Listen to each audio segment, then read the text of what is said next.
նախ այդ փաստաթղթերի մասով, նախ փաստաթղթեր ասելով նշեմ, որ նախ կիսատ պրատ էր, այդ մեկ։ Քանի որ ես երկար տարիներ զբաղվել եմ Արցախյան հիմնարկով ու հիմնականում իմ գիտական հոդվածները վերաբերվում են Արցախին, նշեմ, որ այդտեղ կիսատ պրատ էր ու ինքն էլ ընդունեց, որ կիսատ պրատ էր։ Երկրորդը, ասենք Լևոն Տեր-Պետրոսյանի շտաբի կողմից իրենց դրված թղթի կտորը, դա համարվում է փաստաթուղթ, հարց եմ տալիս, հայկական ժամանակ օրաթերթում հրապարակված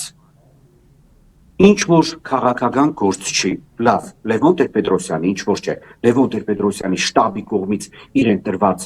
այդ թղթի կտորները համարվում են փաստաթուղթ, իրան ով է երաշխավորը, որ այդ թղթի կտորների վրա ինչ որ բաներ չեն ավելացվել կամ պակասեցվել։ Լաննա ջան, փաստաթուղթը համարվում է այն, ինչ որ կա ուրեմն նախարարությունների արխիվներում պահված ինչ որ հարցի վերաբերյալ քննարկումների, կարծիքների արտահայտություն։ Փաստաթուղթ նույնիսկ չի կարող համարվել Սերժ Սարգսյանի նամակը Վլադիմիր Պուտինի։ Դա փաստաթուղթ չէ, դա անձնական նամակ է X մարդուց Y մարդուն։ Այո։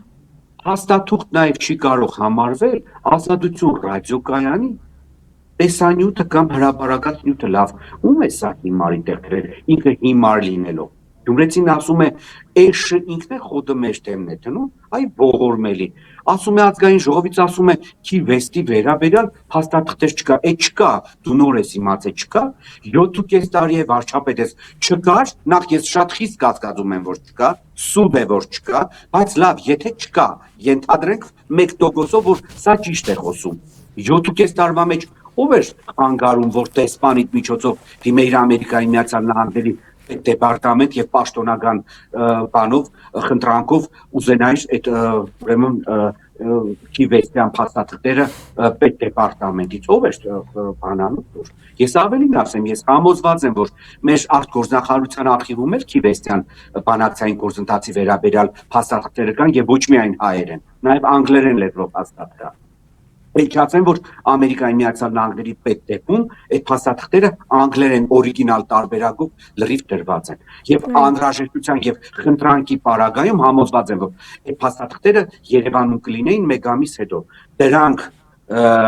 ուրեմն սկանավորելը եւ էլեկտրոնային փոստով կամ նամակով Երևան ուղարկելը ընդամենը շատ կարճ ժամանակի հարց էր։ Ու ասենք, այս մարդու անամոթությունը չափուսաման չունի։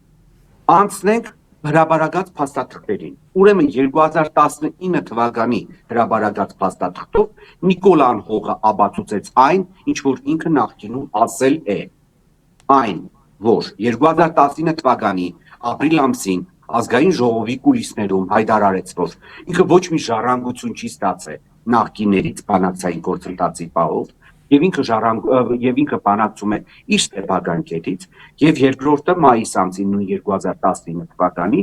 որ պատասխանեց ազգային ժողովի պատգամավորներից մեկի հարցին, թե ինչ է բանակցում ադրբեջանցիները, դատեց ինչ ուզենանք, ենե կբանակցենք։ 2019 թվականի ամռանը Նիկոլան Հողը ստացել է առաջարկ Միսկի խմբի համանախագահների կողմից, որտեղ դրանք ուրեմն մադրիդյան սկզբունքների թարմացված տարբերակներ, որը ապացուցում է, որ ինքը արդեն առաջարկ է ստացել։ Ազգային ժողովից ասում էր մեջ գրած էր նախկին նախագահներին է ուղղված ինչ որ եւ այլ, լավ, նախկին նախագահներին էր ուղղված, դիմեիր Միսկի խմբի համանախագահ երկրներին, ասեիր, խնդրում եմ ուղղեք, որովհետեւ սա չի համապատասխանում, բերեք իմ անունով ուղարկեք, որ ես պաշտոնական պատասխանեմ, ես համաձայն եմ, թե ոչ։ Լավ, այսպիսի տգիտություն, այսպիսի պրիմիտիվություն, այսպիսի հիմարություն մենակ սրանից կարող ես լսել։ Ազգային ժողովի ամբիոնից Արթուր Խաչատրյանի հարցին, թե Արցախում պետք է տեղի ունենար հանրաքվե, որի արդյունքում վերջնականապես պետք է որոշվեր ուրեմն Արցախի ճակատագիրը, այս ցինիկ լկտին ուրեմն հայտարարում է Արցախում չէր տեղի ունենալու, Ադրբեջանում էր տեղի ունենալու, հարգելի Ժաննա, դասական սուտ է։ Ուրեմն այդ փաստաթղթում շատ պարզ գրված է, որ պետք է հանրաքվեին մասնակցեին Արցախում բնակվող մարդիկ։ Հիմա հարց. Արցախում բնակվող մարդիկ Ադրբեջանի ողջ բնակչության հետ ինչ գործ ունի։ Այսինքն Ադրբեջանի ողջ բնակչությունը Արցախից է, հարց եմ տալիս։ 1989 թվականի խորհրդային միության վերջին մարտահամարի տվյալներով Լեռնային Ղարաբաղի ինքնավար մարզում ապրել է 155,000 մարդ, որից 76% եղել են հայեր, 22% եղել են ադրբեջանցիներ եւ 2% եղել են այլ ազգիներ։ Հիմա, եթե նույնիսկ բադ երազում պատկերացնենք, որ նաեւ այս մարդկանց ժառանգները պետք է քվեարկեին, հանրաքվեին, ապա միևնույն է հայերի թվաքանակը ավելի շատ կլիներ, քան ադրբեջանցիները։ Ես իհարկե հասկանում եմ, որ հայերը ի տարբերություն ադրբեջանցիների քիչ երեխաներ են ունենում, բայց ամեն դեպքում եթե 30 տարիների ընթացքում հնարավոր չէր, որ Արցախը լքած ադրբեջանցիների թվաքանակը այնքան շատանար, որ նրանք երակի շատանային հայերի թվաքանակից։ Ժաննա ջան, այսպես դա խոսեք, ուրեմն իր ֆիշկան ամենակարևոր այն է, որ իր հույսը, որ մեր բնակչությունը անկրագետ է, քաղաքական եւ ուրեմն սոցիոլոգիայի վերաբերյալ ոչ մի տեղեկություն չունի, ու կհավատա իր զառանցանքներին։ Ադրբեջանցիները ամբողջ Ադրբեջանից ինչի պետք է քվեարկեն Արցախի անկախության համար, եւ որ այնտեղ կա կոնկրետ կետ Արցախի բնակչությունը։ Ասենք Բաքվում բացվում են տեղամասեր, Բաքվում, որտեղ ապրում են, ասենք, Արցախից տեղահանված մարդիկ, բուն Լեռնային Ղարաբաղի ինքնավար մարզից, թող բացվեին, մենք կարող ենք դա շատ հեշտ ստուգել, վերջիվերջով բոլոր արխիվները Արցախում ապրող ադրբեջանցիների վերաբերյալ Ստեփանակերտում կար, ու կա, հիմա էլ կա, այնպես չէ որ չկա։ Նաև դրանով կարելի է պարզել այդ մարդկանց երեխաներն են արդյոք կամ սերունդներն են արդյոք մասնակցում բանի հանրաքվեին։ Նույնն էլ Երևանում, նույնն էլ ասենք Հայաստանի տարբեր մարզերում բնակվող Արցախից տեղահանված հայերը կամ նույն ուրեմն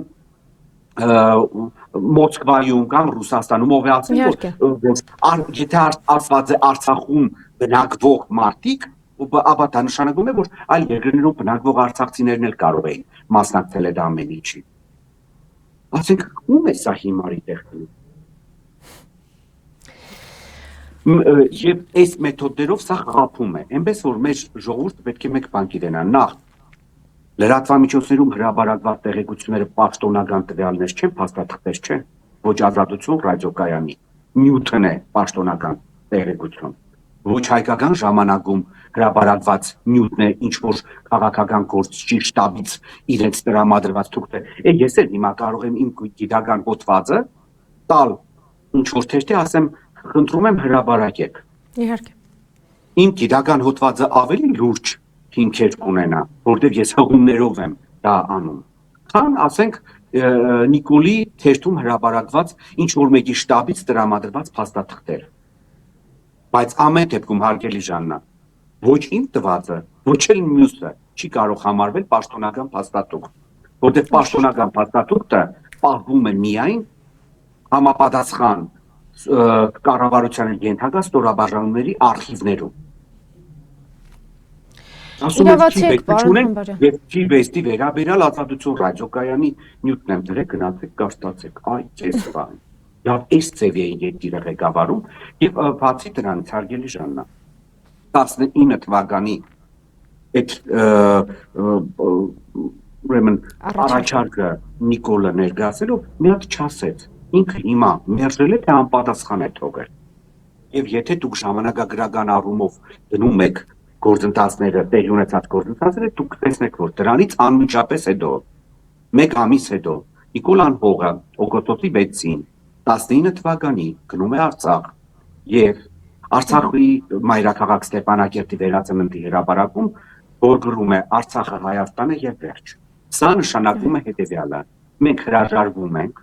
բանակցային գործընթացից, մենք մերժում ենք 19 թվականի հուլիսին տված այդ առաջարկները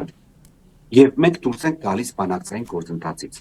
որը լեգիտիմ հնարավորություններ է ընձեռում Ադրբեջանին հարձակվելու Արցախի եւ Հայաստանի վրա։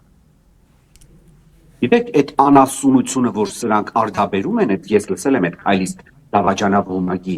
ներկայացուցիչներին, թե բա դուք օգտագործում եք ադրբեջանական խոսույթներ, որ Հայաստանն է սանձազերվել պատերազմը։ Դա ադրբեջանական խոսույթ չէ, դա առաջինը մենք ենք ասել, ես կոնկրետ, իդեպ նշեմ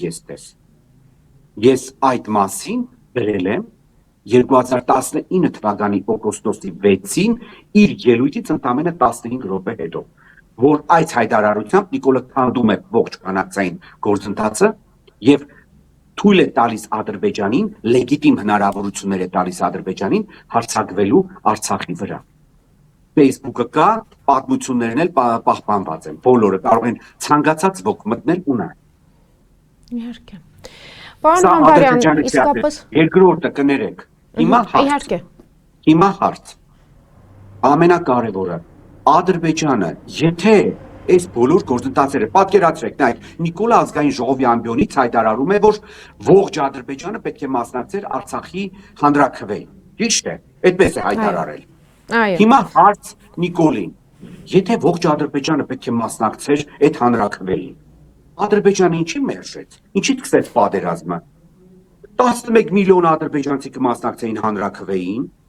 հայտարարեին, որ Արցախը պետք է մնա Ադրբեջանի կազմում, մեր 150,000 արցախահայերն էլ կմասնակցեին այդ նույն հանրաքվեին կպարտվեին, չէին ցանկանա Ադրբեջանի կազմում հայտնվելու,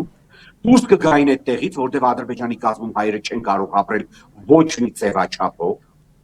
եթե չկա այնտեղ աղապահ ուժեր, եթե չկա այնտեղ ուրեմն միջազգային երաշխիքներ։ Դուրս կգային ու Ադրբեջանը առանց պատերազմի այդ հարցերը կլուծեր։ Սխալ եմ ասում, հարգելի Ժաննա։ Իհարկե ոչ, պարոն Համբարյան։ Չէ, Նիկոլը ազգային ժողովի ամբիոնից ասում է, ադրբեջանցիները, ամբողջ Ադրբեջանը պետք է մասնակցեր այդ հանրաքվեին, ադրբեջանցիները Ադրբեջանում պետք է անցկացվեր այդ հանրաքվեն եւ մենք անգամ պարտված էին։ Ուրեմն Ալիևը այնքան դեբիլ էր, որ մի քանի հազար ասկյարի բերեց զոհեց Արցախում, մեծ քանակությամբ զինամթերք